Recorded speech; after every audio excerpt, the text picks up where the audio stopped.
sa akin pong mga kaibigan, prosecution.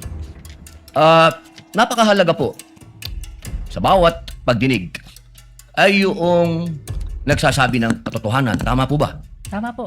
Opo. Pagka ang isang witness ay naging halimbawa ng paiba-iba ang sinasabi, ano pong tawag dito? Di ba po kasinungalingan? This is a hypothetical question, Apo. Your Honor. You are not referring to any particular witness? Sila Scanias po. Yung inyo pong pinakitang affidavit, Your Honor? alam nyo po, di pa po ako tapos, kaibigan. Alam nyo po, napakalungkot po para sa amin na marinig na meron kayong ibinigay na affidavit na nabahiran dito po sa loob ng Senado. Dito, sa plenaryo ng Senado ay nabahiran ng matinding masasabi nating kasinungalingan sapagkat magkaiba ang kanyang sinabi. October 3, 2016, sinabi niya walang kinalaman ang Pangulong Rodrigo Roa Duterte. February 20, March 6, na iba na ang istorya. Ang tanong ko po, ano ang tawag sa taong paiba-iba ang sinasabi? Di ba po sinungaling? May I answer, Your Honor? Opo. Kagaya po ng aking binigyang linaw kanina at paulit-ulit na rin pong sinabi ng ating presiding officer. Pakisagot na lang po kasi yun lang po ang tanong. Tama po ba o mali na tawaging sinungaling ang taong iba ang sinasabi? I'm sorry, Your Honor, but I need to qualify my answer. Mr. Presiding Officer, isang simpleng tanong lang po. The lead prosecutor may agree or disagree or state a different characterization. I can state a different characterization if I'm asked by the good Senator Judge. You may disagree or agree with the Your statement Honor. of the Honorable Senator Judge Padilla. Feel free to say no or yes, Counsel. Kagalang-galang ng mga senator judges at sa atin pong mga nanonood na kababayan. Dahil binanggit po ng kagalang-galang na Senador Robin Padilla ang pangalan at ang affidavit ni Arturo Las Cañas, nais ko pong linawin ang kanina ko pong manifestasyon. Ito po ay ipresenta sa impeachment court bilang bahagi ng Presiding testimonya Officer, ng witness. hindi pa din po sinasagot ang... Lead prosecutor, the response, it's not responsive to the question of Senator Judge Padilla.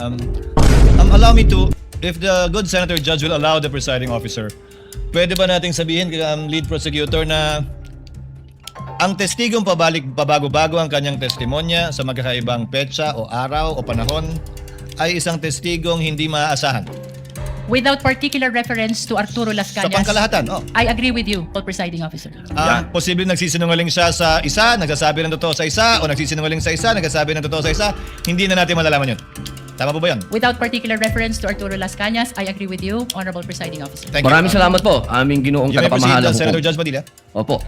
Kasi po, katulad po ng sinabi ng aming Senator Judge 10,000 hours, Pampilo Lacson, napakaliwanag po ng sinabi niya.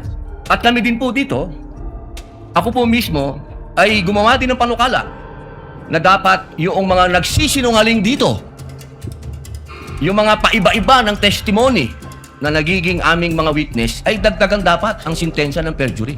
Kailangan amendahan ang batas na yan. Ngayon, bilang pakiusap po sa inyo, sa prosecution, pwede po ba na sana ay maiwasan natin ang pagbibigay ng witness na may kasong perjury? Hindi na po ito si Las Cañas. Ang sinasabi ko po ay yung dalawang mahal nating witness, si Attorney Jeremy Lotok at si NBI Agent Talilong, na sa mga oras na ito ay may kasong hinaharap na perjury.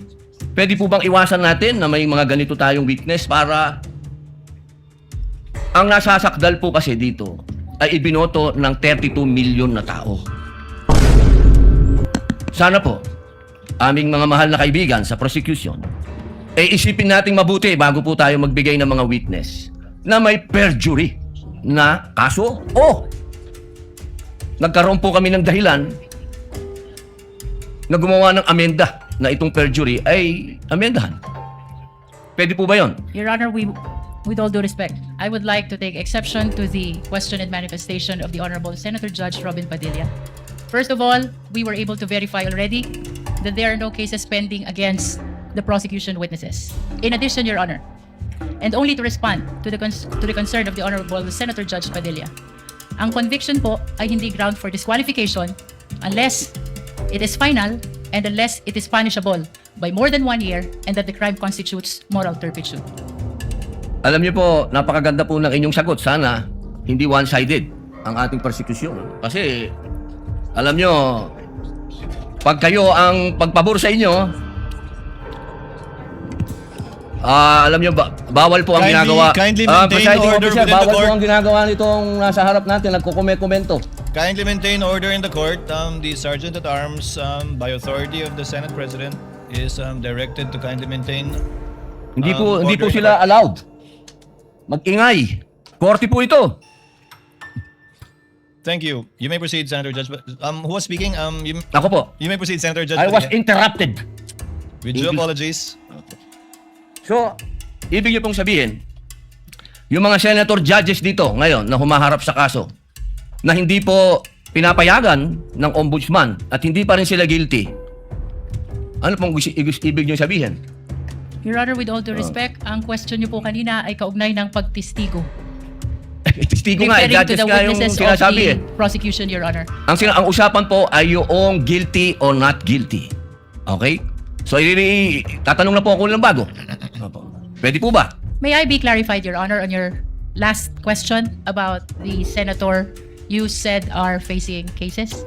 Lead counsel, I think that was Alam more niyo po, malinaw na po yung sinabi ko and wala po kayong karapatan magtanong Hindi, sa Senator Judge. diliwanagin ko nga po. I think Senator Judge Padilla was making a manifestation and not posing a question to the lead prosecutor in relation to our two colleagues.